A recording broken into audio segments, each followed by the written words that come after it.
This episode of Food Psych is brought to you by my online course, Intuitive Eating Fundamentals. If you're ready to break free from diet culture and reclaim the life it stole from you, learn more and sign up at christyharrison.com/course. That's christyharrison.com/course. Welcome to Food Psych, a podcast about intuitive eating, health at every size, body liberation, and taking down diet culture. I'm your host, Christy Harrison, and I'm an anti-diet registered dietitian, certified intuitive eating counselor, and author of the book, Anti-Diet, Reclaim Your Time, Money, Well-Being, and Happiness Through Intuitive Eating, which is available now wherever books are sold. Join me here every week as I talk with fellow anti-diet advocates about their journeys toward peace with food and their bodies. And by the way, on this show, we bleep out diet culture stuff like weight and calorie numbers, but we don't censor swear words or other adult language, so listener discretion is advised. Anti-diet revolution, we're for health at every size. Eat the foods you like. Food Psych. Hey there, welcome to episode 229 of Food Psych. I'm your host, Christy Harrison, and today I'm talking with fellow anti-diet dietitian and certified intuitive eating counselor, Carolina Guízar. We discuss why we need to stop vilifying emotional eating, the mental effects of starvation, why fighting diet culture is a form of social justice, the nuances of bringing intuitive eating to Latinx communities, and so much more. I cannot wait to share our conversation with you in just a moment. It's such a good one. But first, I'll answer this week's listener question, which is from a listener named Olivia, who writes, "Hi, Christy. I've been in recovery from anorexia for almost a year now. Before my eating disorder, I struggled with mild to moderate acne. But during my disorder, when I was restricting certain foods and food groups, my skin was a lot more clear. After becoming weight restored and getting my period back, my acne also came back. I have a hard time not connecting my acne to the different types of food that I am eating. Do you have any advice on how I can stop focusing so much on my skin?" So thanks, Olivia, for that great question. And before I answer, just my usual disclaimer that these answers and this podcast in general are for informational and educational purposes only and aren't a substitute for individual medical or mental health advice. So first of all, I want to empathize with you for having to deal with acne because I know that can be hard in our society. It can be hard on your mental health. And I have mild to moderate acne myself too. So I definitely get it. I've gone through a lot with my relationship with my skin as well over the years.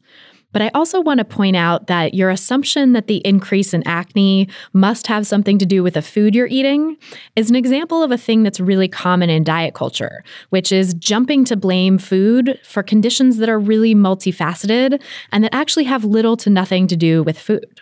And that is definitely the case for acne, because acne is not really connected to food in the way that diet culture leads us to believe. Certainly, some people might notice a connection between particular foods and breakouts, so I'm not dismissing that if that's something that anyone listening has experienced, where they've really pinpointed that something does seem to be a trigger for them. But I have never found any convincing scientific evidence, no randomized controlled trials, which are the gold standard of scientific research, to suggest that there are any universal food-related triggers for acne. There's just no food that seems to be linked to acne across the board in any systematic and scientifically validated way. Granted, there are some small short-term studies, so always a caveat there, looking at small short-term studies, a few small short-term studies that seem to show a reduction in acne from dieting, but it's likely that that's just because of a hormonal response to starvation that I'll talk about in a sec. And even the researchers acknowledge that there's some potential confounding there in their research. But for many, and I would even guess the vast majority of people, acne has nothing to do with food. Instead, it has to do with hormones. Acne is primarily caused by fluctuations in or increased levels of hormones. And in adults who are assigned female at birth, that usually means fluctuations of estrogen and progesterone throughout their monthly cycle. For people assigned male at birth, as well as for trans men undergoing a gender transition, and often in some cases for people of all genders who are overexercising, it's usually heightened testosterone that's the culprit behind acne breakouts. And for people of all genders, cortisol, which is the stress hormone, is also a trigger for acne. But Olivia, it sounds from your question like you fall into the first group primarily, of someone assigned female at birth for whom fluctuations of estrogen and progesterone throughout your monthly cycle causes acne. And that doesn't mean that the restriction was good. Quite the opposite, in fact, because when you're suppressing your natural cycles through restriction and deprivation, it's actually really dangerous and bad for your health. Starving is not good for you, right? And that's probably part of the reason you started on the path of recovery in the first place, because you knew that the restriction was hurting you. I don't think you'd be in such solid eating disorder recovery now if you didn't know deep down that the restriction was not good for you and that it had a lot more drawbacks than this seeming benefit of clearing up your acne. So I would stop blaming the food here and stop looking at your history with acne as a supposed reason to keep restricting certain foods or food in general, because that's just the eating disorder trying to get a hold of you again, right? Eating disorders are so sneaky and they love to try to justify restriction as somehow being good for your health. So instead of going down that road, I would recommend going to see a dermatologist who can prescribe topical medications or maybe pill-type medications that help reduce acne flare-ups. And make sure to tell the doctor, the dermatologist, about your eating disorder history, and make sure to tell them that you don't want any food-related advice, because most dermatologists, I think, are not giving out that kind of advice these days, but unfortunately, some of them are getting into that diet culture game and talking about food, and so it's definitely a mixed bag out there. But for the most part, I think dermatology can really be helpful because it stays away from recommending anything to do with food or weight and gives you medication that really does work. You might have to try a few different ones first before you find what really works for your skin. But there are great topical medications and also some great oral medications that you can take for acne. And then I would also urge you to think about this in terms of the big picture, because you said your acne is mild to moderate. So that tells me that it's not so severe and painful that it's curtailing your day-to-day life, although it is maybe affecting the way you see yourself. And I'll talk more about that in a minute. But even if your acne was severe, you could get it treated through dermatological and possibly also endocrinological interventions that have nothing to do with food or weight. There really are food neutral and weight neutral interventions out there to help acne and to reduce the severity of even the most severe forms of acne. So while I definitely recommend seeing a dermatologist for you, Olivia, who asked the question, to discuss possible treatment options, especially if you have any of the painful cystic type of acne, which I occasionally get, and I know how painful and difficult it can be, it would also be helpful to work on making peace with your skin and making peace with how you see yourself and recognizing that we're really sold an unrealistic ideal of quote unquote perfect skin in this culture, just like we're sold unrealistic ideals of what bodies are supposed to look like. You know, a lot of the images that we see of idealized beauty are airbrushed beyond belief. People have foundation on and they have blemishes taken out. Those images are not representative of reality, even for that particular person, even for those supermodels you see on billboards and stuff. So we're fed these unrealistic ideas of how skin is quote unquote supposed to look. And we have this internalized ideal in our heads that we don't measure up to. And then we feel bad about ourselves. And it's very much the same in a lot of ways as this unrealistic ideal of weight and how thin our bodies are supposed to be.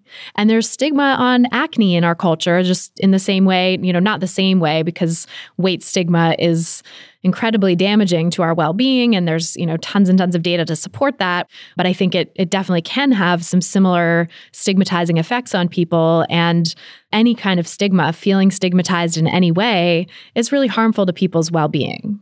And so I think pushing back on these false standards of skin beauty, or, you know, how skin is quote unquote supposed to look, is going to be important to you, just like pushing back on the false beliefs about body size and how bodies are quote unquote supposed to look and all of the rest, right? And just thinking about how toxic beauty culture and these unrealistic and patriarchal ideals about how skin is supposed to look is harming you, is harming your mental well-being, and is making you think you need to go back to your eating disorder, which is not cool, right? Your recovery is more important. The reality is you deserve to respect and accept yourself and your body, no matter what's going on with your acne, no matter what's going on with your body size.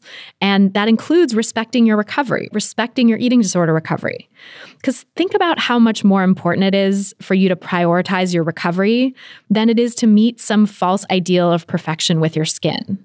If you went back to trying to restrict particular foods or food in general in an attempt to reduce your acne, it would inevitably tumble you back to a place of disordered eating and rob you of more life, more time, more money, more energy, more mental well-being and physical well-being, all of that stuff.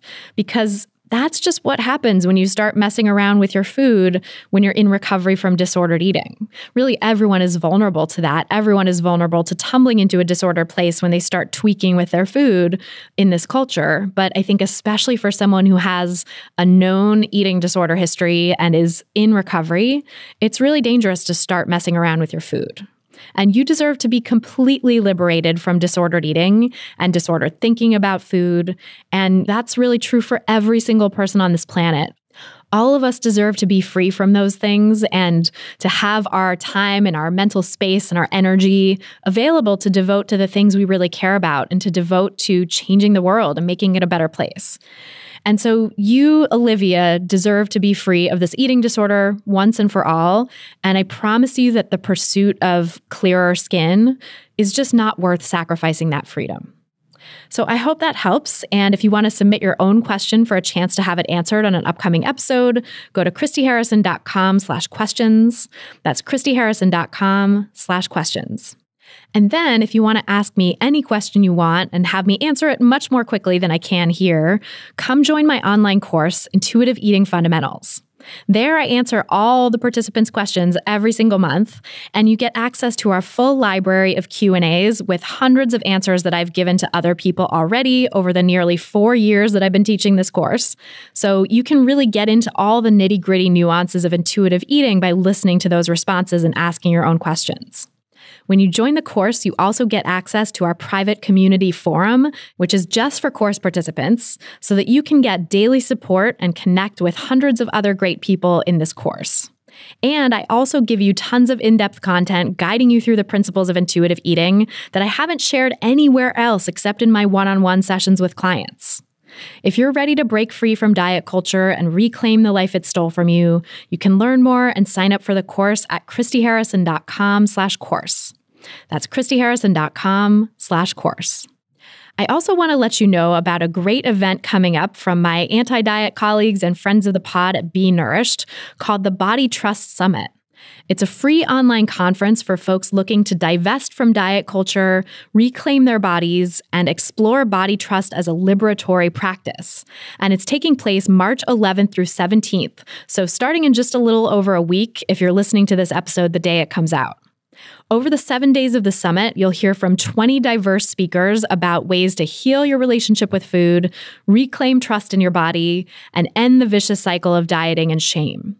I'm an affiliate for Be Nourished because I believe in their mission of body trust so wholeheartedly, and they're so aligned with my philosophy and anti-diet practice. So you can use my special link to sign up for this free online conference and also support the podcast while you're at it by going to christyharrison.com/benourished. That's christyharrison.com/benourished. And finally, I want to share a cool new project by another friend of the pod, an anti-diet rock star. If you're one of the millions of people who spend way too much time thinking about how many calories are in muffins, I want to recommend another show I think you'll love from Transmitter Media. It's called Rebel Eaters Club, and it's hosted by Virgie Tovar, who is a friend of the pod and multi-time podcast guest. This body positive and unapologetically food positive show is about breaking up with diet culture. Virgie talks to rebel eaters who will change the way you think about food and your body.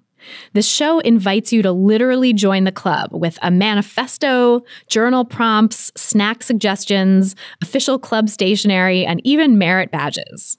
Listen now in your favorite podcast app or at rebeleatersclub.com. And now, without any further ado, let's go talk to Carolina Guízar. So tell me about your relationship with food growing up. It was pretty good. I think that's probably the best way to describe it. I have a lot of positive memories around food. So My parents are from Mexico, and I spent the first few years of my life in South Central LA, which was a pretty low income area.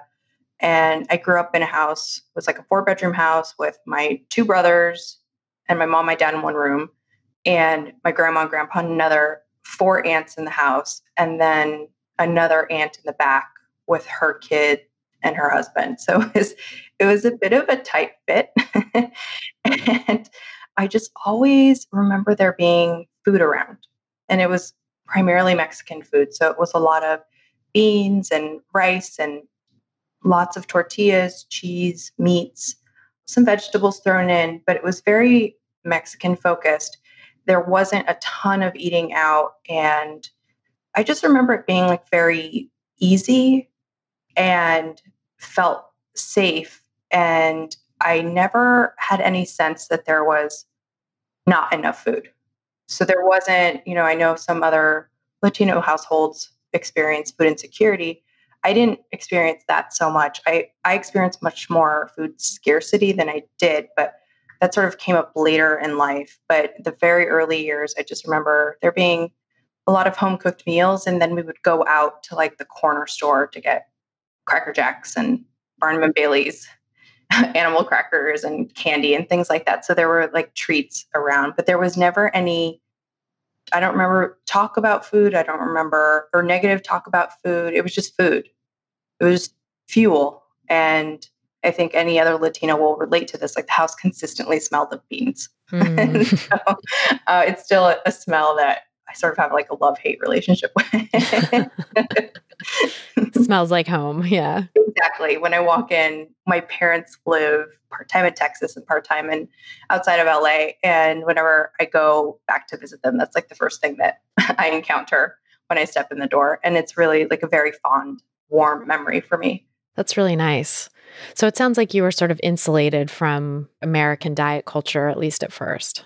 Yeah, I was. But what's sort of interesting, you think through your story, I remember even as young as like 3 or 4, my grandmother is in a larger body, my dad's mom, and we lived with her.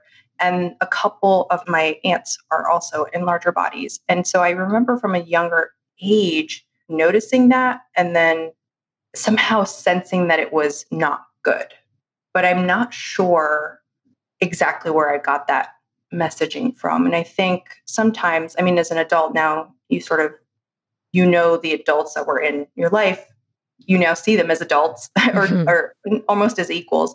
And I think my grandfather was a very complicated man. He had a pretty, from what I've learned now, like a fairly traumatic childhood in Mexico and, didn't know, had a difficult relationship with some of his children. And I think because my grandmother was in a larger body, he would say things to her about that and in a disparaging way. So I'm not sure if maybe that happened when I was younger and I picked up on that because we did live with them. But I remember having very distinct memories of like looking at my aunt being like, she looks different than other people around me and that's bad.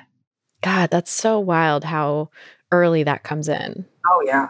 Like Yeah. 3 or 4, it's like seems way too young to be, making those value judgments. And yet that's what happens. That's when it comes in. Mm-hmm. It's so true. And it's so, I think back on that and I don't know, it has, I think fat phobia has definitely been something that's been with me my entire life. And it wasn't until the last few years that I've really worked through that. And, it's an ongoing journey working through that, but it is sort of sad that was part of my very early upbringing. Yeah. Do you feel like it changed the way you treated them or related to them? Sometimes I remember saying mean things to my aunt about her body, even at a younger age. And then I think just growing up, this is what fat phobia does to you. It makes you judgmental. It makes you, anytime your own body changes, there's lots of self-loathing that usually accompanies that. So I think that's been sort of the negative effects of fat phobia in my life, and they persisted into adulthood.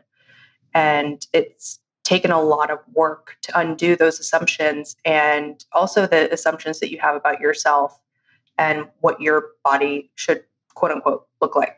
Yeah, and what it means if your body changes or if it doesn't look the way you think it should. Exactly. So it sounds like there was an intuitive relationship with food that got preserved for you, at least really young, but the fat phobia piece started to come in and the thinking about bodies on this hierarchy was happening alongside that. Definitely. So that it's interesting because I think that positive early relationship with food for me has actually, I've been able to cling to that in my own journey. And I think I'm lucky that I had those fond early memories. And even in the depths of when I was really in diet culture, I still somehow clung to that. And that's been the thing that has kept me afloat and probably prevented me from developing an eating disorder, because I sort of have a lot of the characteristics that you see in people with pretty severe eating disorders. Like the perfectionism and Oh yeah, perfectionism, anxiety, anxiety about the future, self-doubt, confidence issues. And I don't know, those early memories of eating have really been sort of a life preserver that has kept me afloat in diet culture. Wow. Yeah, that's really wonderful that you had that sort of protection from it. Yeah, yeah. So I think, I sort of have those very early memories, and I would say things maybe started to change about the time. I want to say I was in kindergarten. I remember that. And I moved there. We lived in South Central. There was a lot of Latinos, mostly Mexican, and a lot of African Americans. And it just, at that time, it was like the late 80s, there was just a lot of violence in the area. And my parents, this is the story they tell me, and I very vividly do remember this. I remember like waking up in the middle of the night and seeing an apartment building on fire across the street, because that was an area where people would congregate and do drugs, and somehow it caught fire. And so I just remember having these memories of being fearful of living in that area, because there was something about it that didn't feel safe. And I think, the straw that broke the camel's back for my parents was there was a drive-by shooting one night. A stray bullet hit their car, and bullet got lodged in the roof of the car. And I very vividly remember this. And that was sort of the impetus for moving out of that area. And, my parents they came to this country with literally nothing. My dad didn't graduate from high school. My mom eventually graduated from high school, but the whole reason for them coming over was to create a better life for themselves and the future family they would have. And so that was why that was sort of a wake-up call for them to leave the area. And that really shaped the rest of my life and my path in life, that move. Where was the move to? Where did you end up? So it was about 45 minutes north of LA, this little town called Santa Clarita, which is not so little anymore, but it's predominantly white. There's a lot more diversity now than when we moved there in the late 80s, but it's mostly a middle class, upper middle class area. And we moved to like a condo, and we definitely were not, I don't know what we would call ourselves, I guess poor, but there again, there was never not enough food. I still got toys. So I didn't, I wasn't lacking for the basics, but it was the first time in my life, because before I was in school with mostly Latinos and African Americans, and all of a sudden I got thrown into a school midway through kindergarten. And my first day of school, I get a little emotional talking about this. I remember sitting there the first day of class, and the teacher, I'm really sorry. It's okay. No, these early memories are really painful sometimes. I know. And, you think you talk through this stuff in therapy, Mm-hmm. and then it hits you in really random moments. But I think it's an important moment, because it was the first time I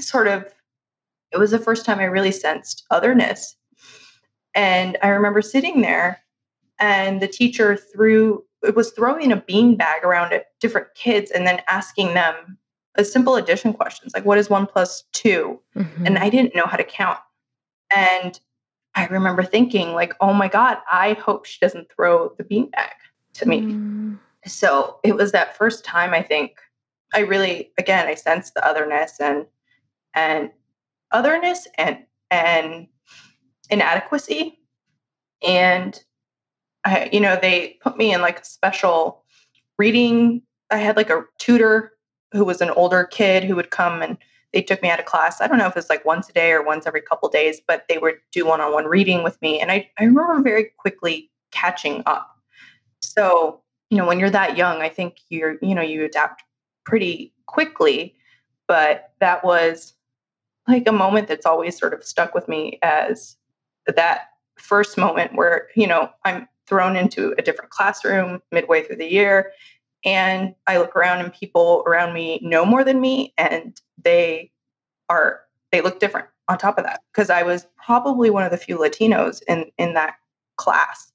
And I think also take a moment to name a couple privileges that I have. I am Mexican, but I'm light skinned, and my family has a mixed background. So they're mestizo, which is a mix of European and indigenous. And so I don't know, my genes just decided to express lighter skin tone and not so indigenous features. So I do have a lot of privilege in that sense, in addition to thin privilege and economic and educational privileges and I don't know, able-bodied. I just did a post on this on Instagram, so I have the Rolodex of privileges in my head. So it was a tough transition, and I think sometimes I discount how difficult that was at 5. That's such a vulnerable age. I feel like that's so many of those things. I mean, when you're talking about this, I'm thinking back to my kindergarten experience and just like something that has stuck for me from that age was like I was really shy and sort of a sensitive kid who kind of hung back and like got the lay of the land before jumping in. And when I don't know if this was like for placement into kindergarten or like my birthday's in the summer. So maybe I was on sort of the border of like when they would have let me go to kindergarten or held me back for another year or something. But I remember like the teacher talking to my parents about me and being like, well, socially she's a little behind and we just worry that she might not make friends or something. And I don't know if I heard this or if my parents told me this, which would be terrible, but not unlike them because they kind of like put a lot on me very young that I didn't need to know. But that has stuck with me to this day. Like that moment at age 5 of like, you're not maybe quite socially ready or socially okay to like be a part of this group.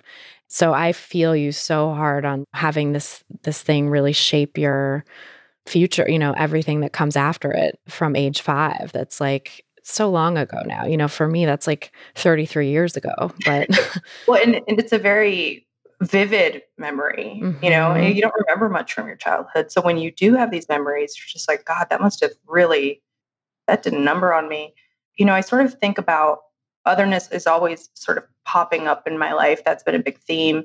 And then how do people belong or how, when you do have that sense of otherness.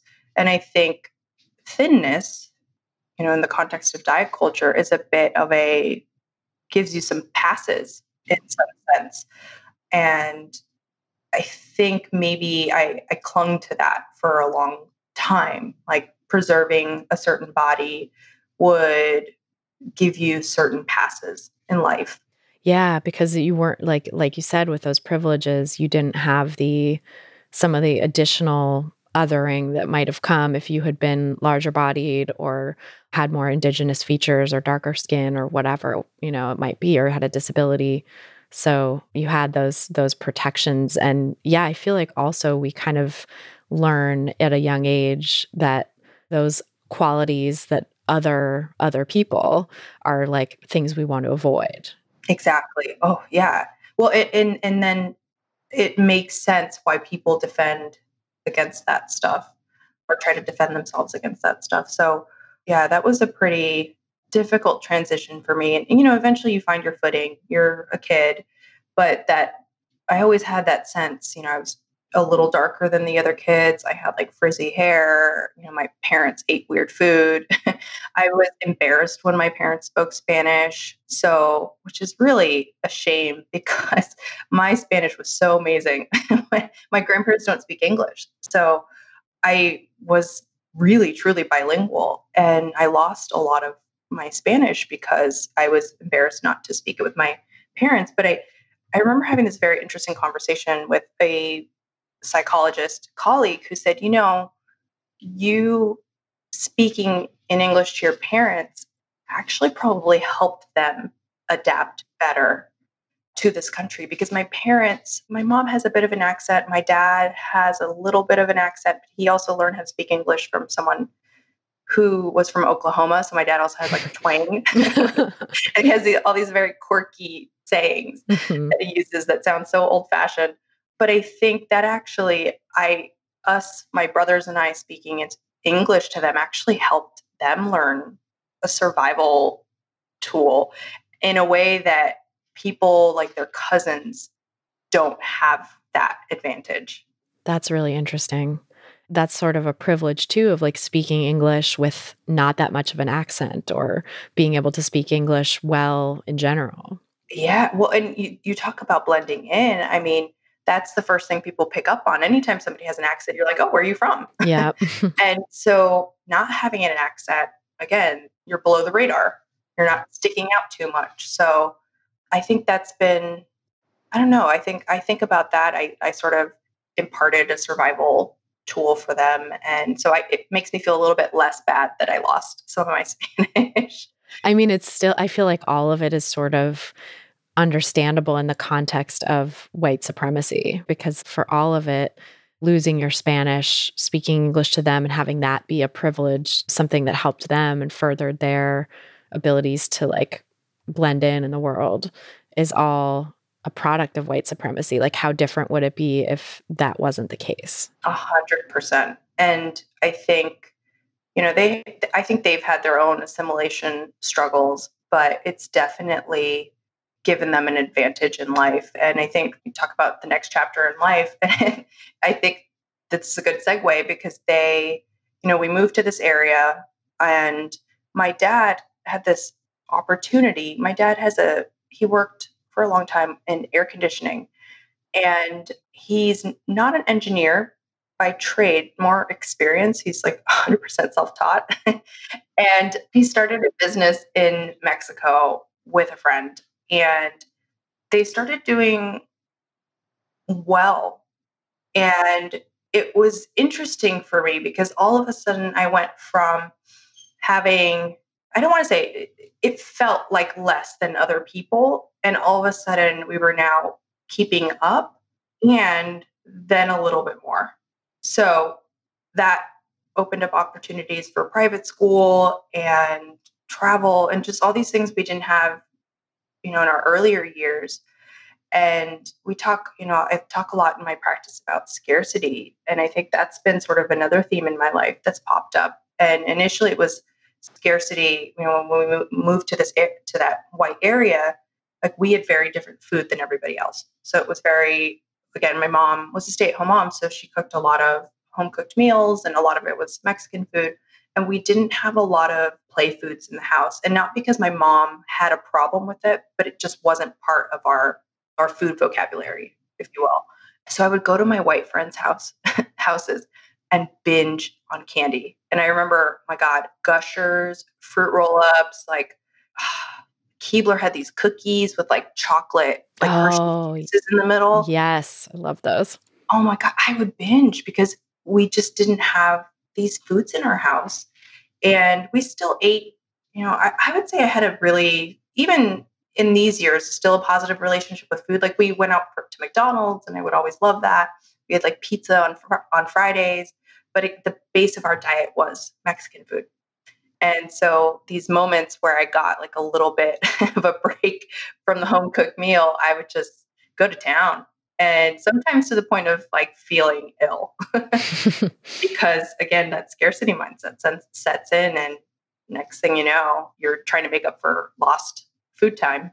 That's so interesting too, that that was in the context of not being deprived overall, but being deprived of these specific foods, which I feel like is really a nuance that I talk about a lot with my clients and stuff, is that it doesn't have to be overall food deprivation necessarily that drives you to binge on particular foods or just feel like you're eating to the point of discomfort on particular foods. It's more scarcity of that food. Yes, yes. And I've definitely, I would say that's stuck with me throughout the years. And that comes up a lot with Latinos and, food insecurity, but also just food scarcity in general. And that definitely has been something that I struggled with in the past. And then it pops up later into like my first foray into diet culture. That's interesting.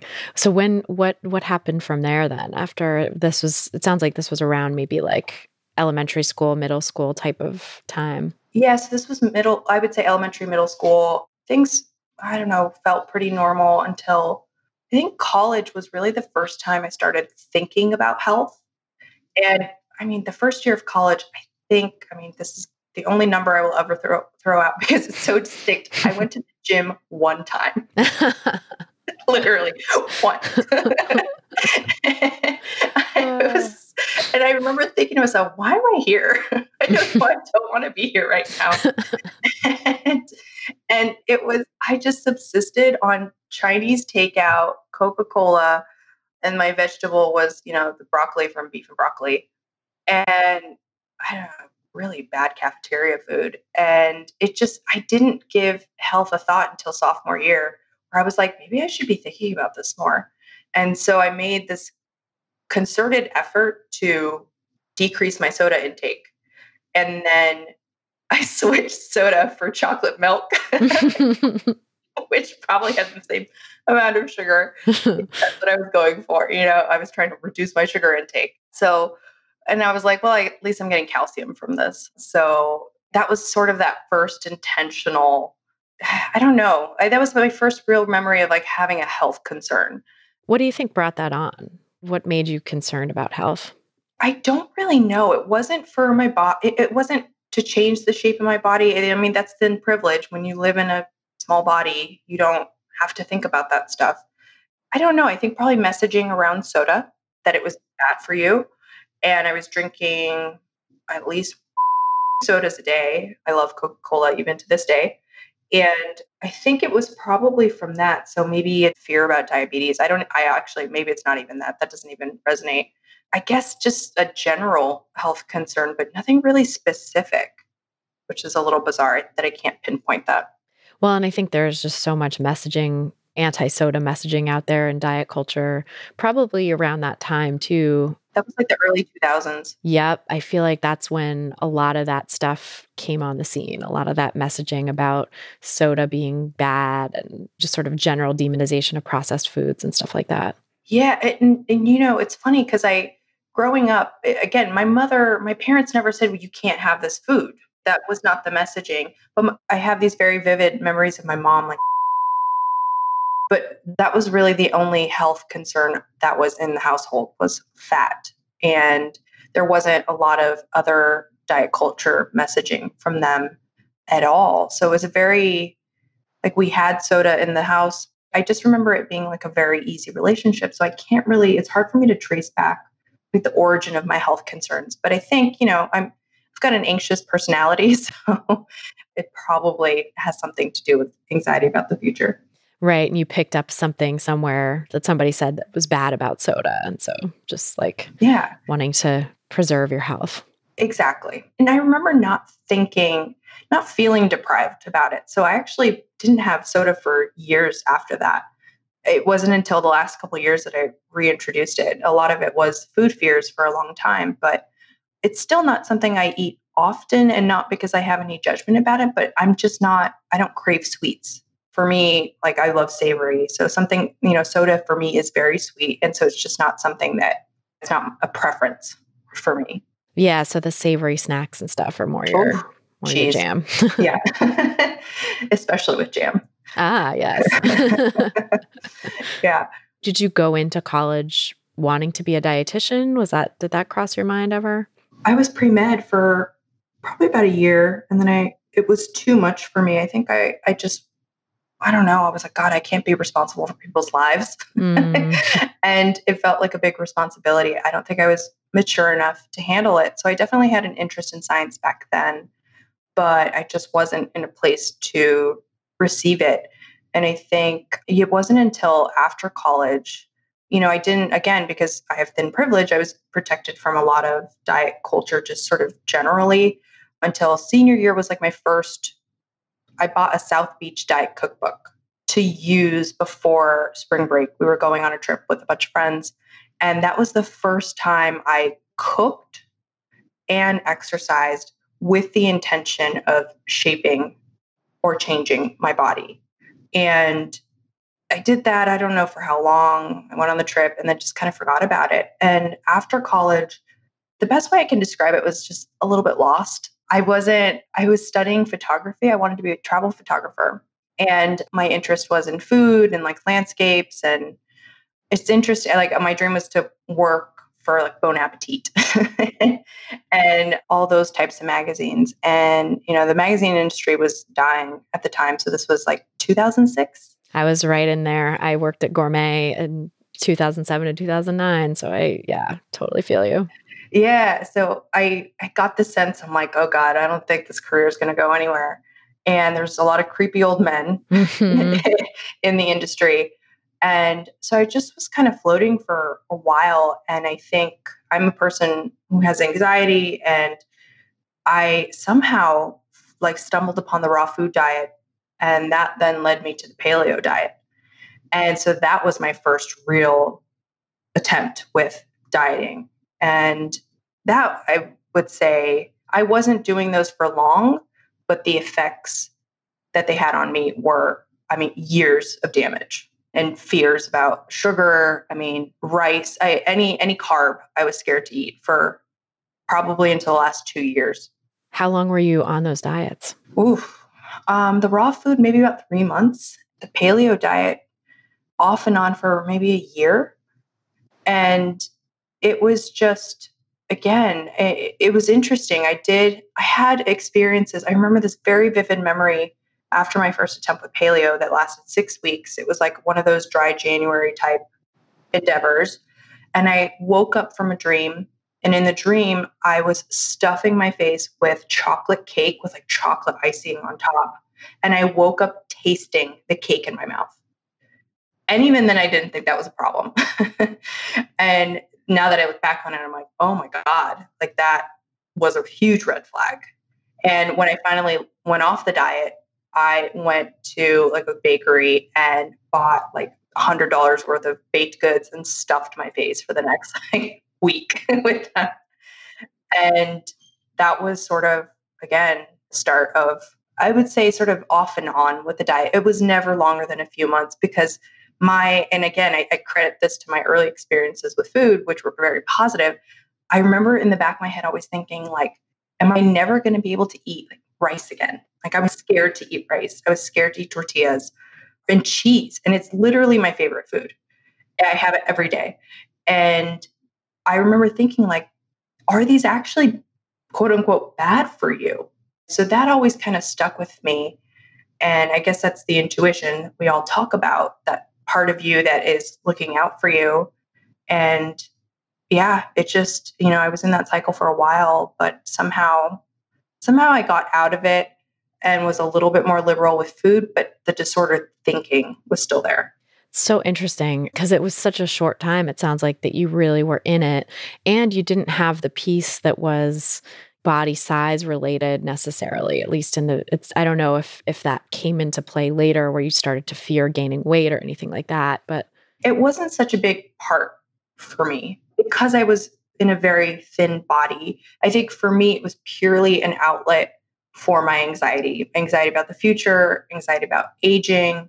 And I think back on it and I'm like, these dieting attempts gave me a false sense of control.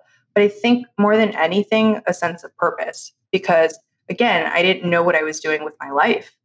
And I was able to funnel all of this energy into cooking and rules and meal planning and going to the gym. And eventually, I mean, I have to be grateful for this background because it's what led me to become a dietitian. So I can't totally, and it's also shaped how I practice now. So I don't look back at it and well, maybe a part of me is upset with it, but most of me is okay with that history. Because of the way things ended up shaking out. Yeah. Yeah. So, but again, it's the years of just food fears and maybe not outright binging, but definitely not being at peace when I did have the foods that were sort of quote unquote off limits or that I shouldn't be having. There was a lot of guilt and sort of just, what am I doing in the inflammation of my body talk.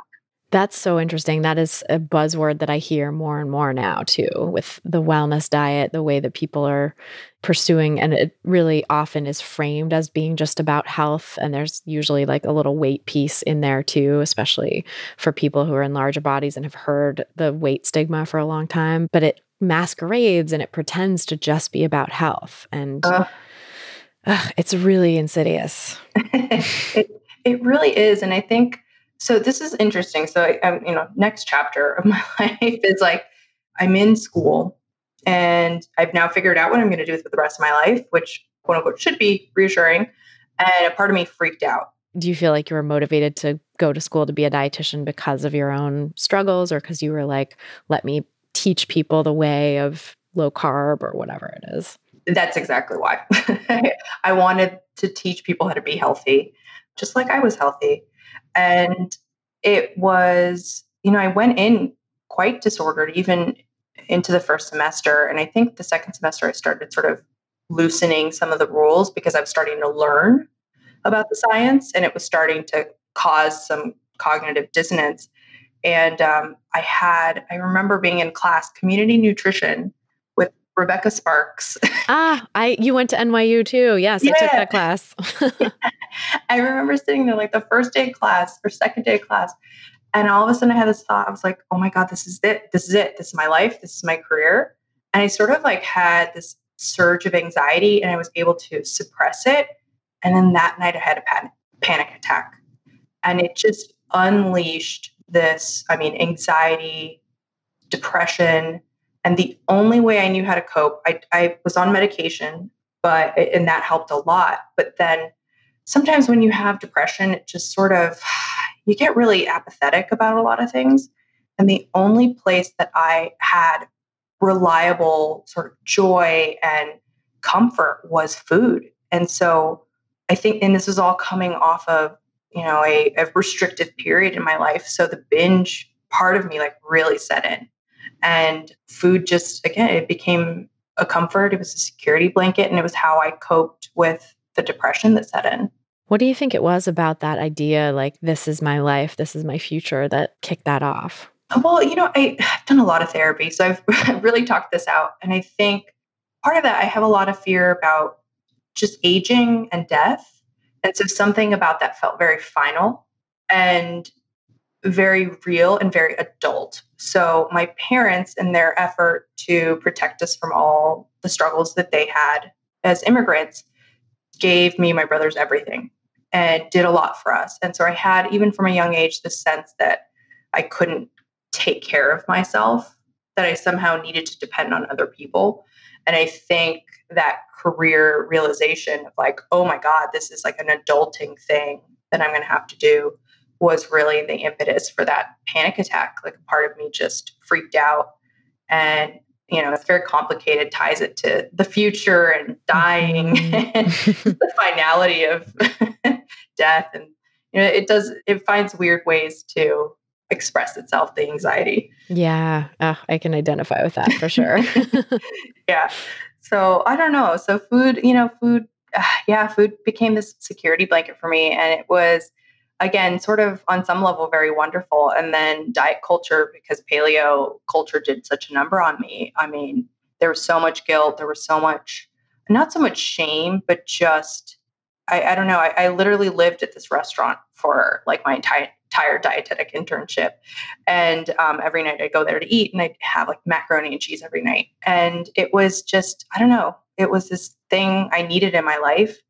And I always do wonder, I'm like, God, had I not been restrictive, like what would I have coped with? I actually don't know. I mean, in a way, yeah, the fact that food was there and food was your outlet might have been beneficial. Exactly. Exactly. Which is why I always, like in my practice, oh God, emotional eating. I'm like, why do we vilify it? It is so great. Yes. It's so important. It's so important for so many reasons, for coping, for getting back the energy that you lack, that you've Yeah. lost through dieting.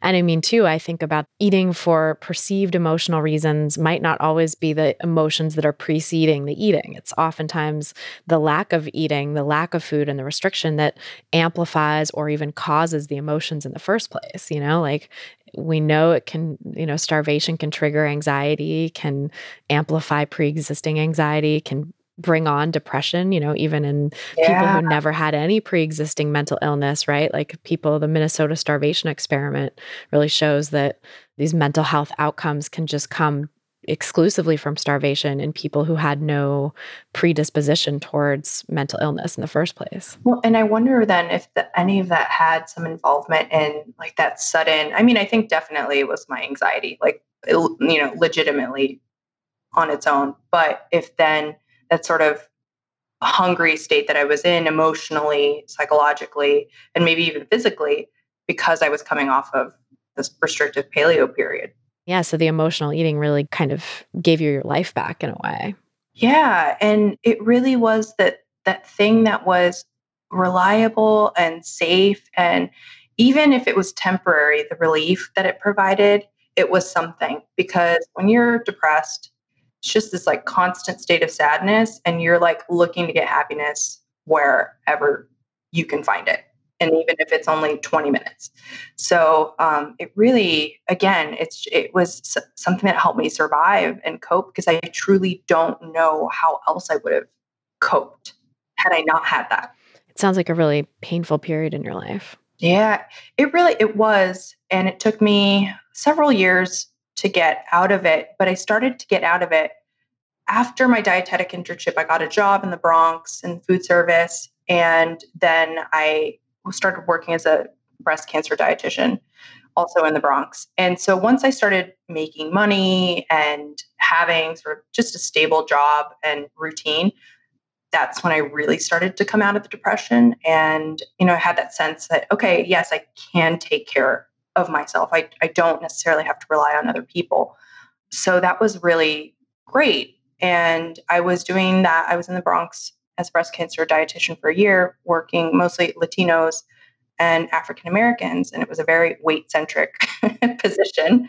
I probably did a lot of fear mongering in my days about there's some studies that show an association between certain body sizes and recurrence risk. So my job was to help people lose weight to reduce the risk of recurrence. And instead of course, at the time, I didn't know that you could get health benefits just by focusing on behaviors. I put a lot of emphasis on the number on the scale, and that's uncomfortable. Yeah, I feel like so many of us have gone through that as dietitians. That's all we know to start with. Yeah. And I think on some level, I wasn't like I was fairly liberal with my recommendations, but I wasn't, I definitely did harm. And it sounds like you were in it yourself too. So you had those diet culture thoughts still swirling in your mind and governing your behaviors too. Exactly. So how did you get from there to working in intuitive eating and health at every size? Like, what was that transition like? It was an interesting transition. And I think I have to credit it back to the 2016 election, which was a terrible time. The second wave of depression definitely hit after that.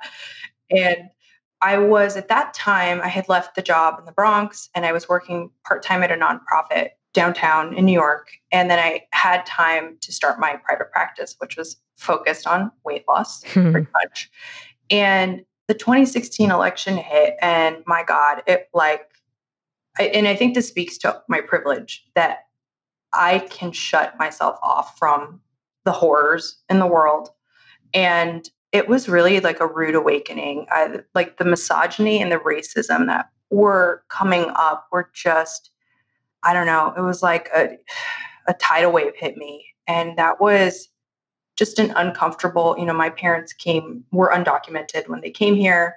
And so just a lot of the rhetoric was really uncomfortable, and that loss was just devastating. And it's just been, I think that was an important moment for me, because I realized, I'm like, well, what am I was kind of asleep before that. I feel like, what am I actually doing in the world? Like, how is my work helping or impacting people? And that was really like a cognitive dissonance that set in after the election. Yeah, I feel you on that. I feel like it woke me up too, as also someone with a lot of privilege, thinking like, that there was no chance Trump would ever get elected. And then just underestimating the power of racism and xenophobia and misogyny and all of that. Yeah. Well, the irony is I didn't underestimate it, because where we live in LA is a fairly conservative area. And so I have sort of seen what's out there. And so I wasn't shocked so much as disappointed. And I think that was, yeah, I mean, it just, when you are the daughter of undocumented immigrants, it just hits this nerve. And it makes you feel, again, that otherness for me, which I can shut myself off from because of my privilege and my appearance. It just resurges. And I think about that time, right after the election, I read Big Girl by Kelsey Miller. And that was my first introduction into intuitive eating. And after that, so a couple things happened. I met Alyssa Rumsey, who was just transitioning to intuitive eating. And then I had a client who came in for weight loss, and it turned out she had history of bulimia. And I was like, I can't do weight loss with you. But what about this intuitive eating thing? And I had no training in it. I'd done a lot of therapy, which I guess gave me some sort of qualification to talk about food choices and how they make you feel. And then I had a couple clients who had plateaued in their weight loss, and a few that had even started regaining. I had seen them for that long, and I had no explanation for the weight regain, zero. And that all kind of came together at the same time. And, over it literally was a few months. I woke up one night and was like, I can't do the weight loss anymore. It just doesn't feel good. It doesn't feel right. So that intuition really, really set in, it sounds like. Yeah. Yeah. So that was, at that point, I had started an Instagram account, and I was Instagramming about restaurants, God, the privilege, and like eating out in New York City. Mhm. And I was still doing that, and I put this intuitive eating spin on it. And I remember, my God, cognitive dissonance moment number 3, Maria Paredes posted on Instagram post about donuts. And she said, if you're only posting about donuts, you're missing the point of health at every size. And I had literally just posted about donuts like that morning. And I was like, oh, crap. and so that was, again, sort of the next phase, which was, I really started diving into the social justice aspect of it. And I took a break from that Instagram account and was really stuck with it for a long time. I was like, I don't know where I'm going with this. And then one day, I'm just like hanging out on Instagram, watching people. And I'm like, no one's talking to Latinos. Like, all of these dietitians, like, don't look like me. They don't have my background. I'm like, who's talking to Latinos? And it sort of dawned on me. I was like, well, no one is. And maybe small accounts, but no one really big in the space was. And I just sort of had this idea. I'm like, well, no one's talking to them. No one's making educational materials with Latinx considerations in mind. I was like, maybe I should do an account and go down that road. And then I had an idea. I was like, well, what about like a course? Because the problem with a lot of these intuitive eating coaching and courses is they're too expensive for people of color. And not just, anybody who doesn't have economic privilege. They're too expensive. And from a Latinx perspective, they are not culturally sensitive. And so I just had this idea for the account. And then maybe a couple days later, I DM'd Melissa Carmona at the Spanglish therapist and was like, hey, do you want to create a course together? I just had these passing chats with her on Instagram. And that was the impetus for the course. That's awesome. Yeah, I was like, no one, I think you need to see people who might look like you. And even if they don't fully look like you, they at least have an understanding of your background, where you came from, the values that Latinos are not monolithic, but we share sort of basic cultural values. And I think it's important when you're looking to somebody in social media that you see parts of you reflected back. That's really so true, that intuitive eating is right now pretty dominated by white, thin, cisgender folks, women, for the most part. And so I love seeing it broken out into, a million beautiful pieces that are, reflective of the real diversity in the world, so that it's not just being taught by one type of person. Because I certainly try to be culturally inclusive and sensitive and stuff, but there's lots that I just don't know, that I don't know, and so people have to feel comfortable to bring that to me, which not everybody does. Not everybody is going to want to work with someone or learn from someone who doesn't have their background, doesn't share their values, doesn't understand where they're coming from the get-go. So it's awesome that you're providing this resource. Yeah, it's felt good. So the course, it's been such a labor of love. And we've started sort of phase one. We launched it and we sold it to several people, and we're in it right now. And we have a live Q&A component to it. And it was amazing. It just, people on the call, and just, I don't know, Melissa and I, it was the first time we were really working together. And there was just this sort of ease and beauty to it. And just, again, that sense of understanding that even though we all might come from different parts of Latin America, there's just this sort of basic shared experiences that we all have in this country, being people of color, and usually, sons and daughters of immigrants. And there's just something really lovely about that. And it just, Melissa and I have been saying, even through the tough moments of putting this course together, we're like, we know that this is for something greater than us. And we really are just truly, we want to put out something that is comprehensive, as inclusive as possible, and culturally sensitive. And people, when they come to the course, they feel like, oh, I can see myself here, and it feels comfortable. So great. Are you doing videos, audio? What's the format? Yeah, so we polled people, and this is just sort of having worked in Latinx communities. People wanted a mix of audio and visuals, so we went kind of old school.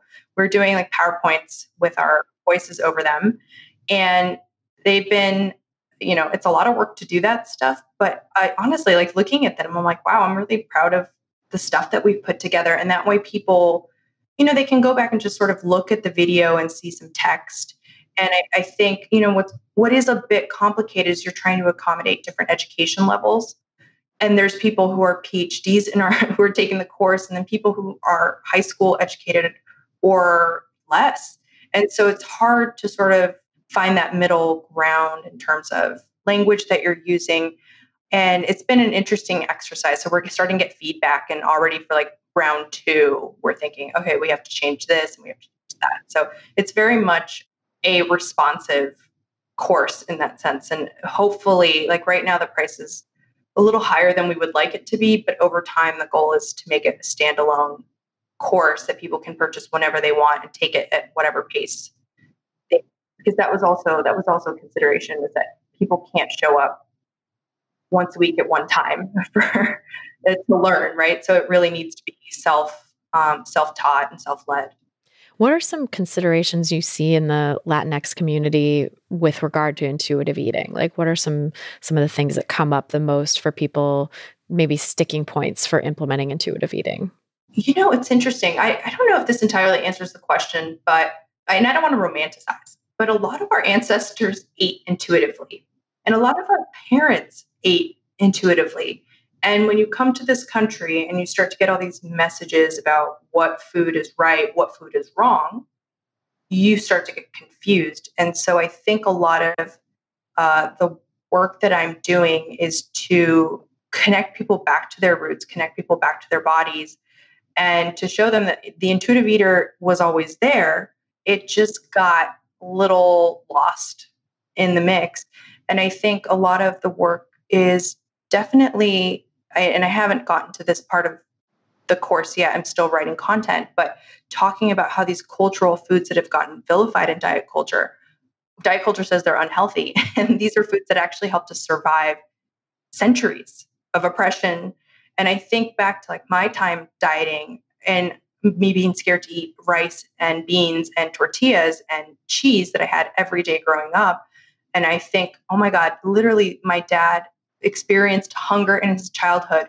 And these are the foods that nourished him when they had food. And here is this oppressive system that disconnects you from the very thing that literally has me here on this earth. That's really profound. And I think a lot of the education is going to be around that once we get to the gentle nutrition portion of it, because we don't really touch that in the beginning, but sort of connecting people back to their roots, connecting them back to foods that nourish them emotionally, physically, and foods, again, like brown bodies are under attack, brown and black bodies in this country. And so food is this way to reclaim autonomy, space, and connection. And I think that's an important part of the work that Melissa and I are doing, is to remind people of that. Absolutely. And yeah, to help people reclaim that intuitive eating that is their birthright and that was with them, in some cases for quite a while in their childhood and adolescence. And no one can ever take that away from you. That's sort of the big message, is that we might be under attack as a group, Latinos, but no one can take away your sense of self, your connection to a culture, your pride in that culture. And hopefully this is a way to help people, again, get back to their bodies and get back to the roots and give them a sense of self and a sense of pride in who they are. Yes. And it sort of highlights the oppressive nature of diet culture, where disconnecting people from their culturally important foods is another way to keep people oppressed, is another way to dismantle cultures that could maybe stand up against white supremacy together, right? Because disconnecting people from their heritage, disconnecting people from their families and their culturally important foods really can alienate people from their culture and, make them less likely to organize and get together and stand up against this system. Exactly. And it's also a way to pit one another against each other. Because then if you have people who are really clinging to sort of the moral superiority portion of diet culture, I think, and I was in that camp. Yeah. So that was a way to, again, you talk about hierarchies, and that's a way that keeps people separated. Yeah, so there's like this real important social justice piece, even to reclaiming food, reclaiming people's relationships with food. Yes. Oh my God. And that's what that donut post was about. Ah, yes. Maria Paredes. Helped start it all. Yeah. She's awesome. She's amazing. Oh, I love that. I'm so excited for the course. And tell us where people can find you and find the course if they want to sign up and learn more about it. Yeah, so people can find me on Instagram at which is LA _Eatthority, which is EATHORITY.